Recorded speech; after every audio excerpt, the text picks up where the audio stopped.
Tools needed for this install is a 1/4 inch screwdriver or ratchet, 8mm socket, and a plastic panel popper.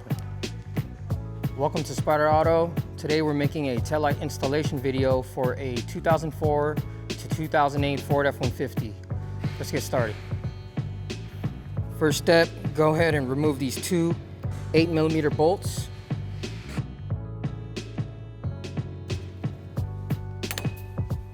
Next, using your panel popper, we're going to get it from the side over here. On the top, there's a guide pin. Go ahead and pop that off.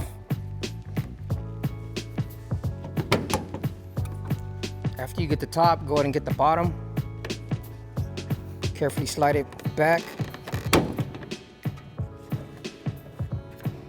From here, we're going to disconnect these two bulb sockets by turning counterclockwise.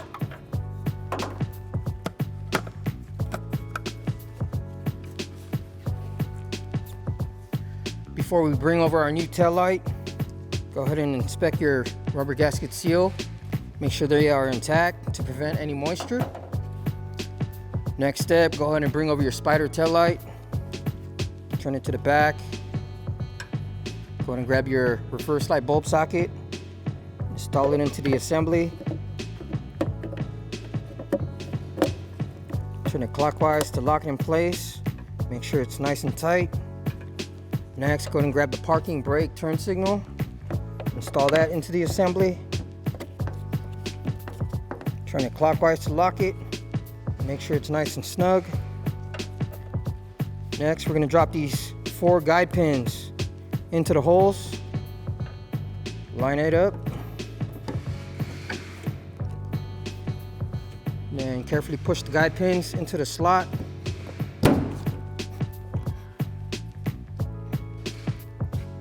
Next, reinstall your two 8mm bolts.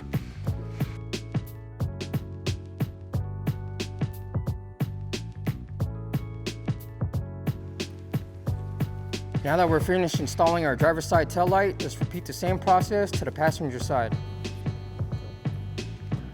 Now that we're finished installing our tail lights, let's close the tailgate and test all our tail light functions.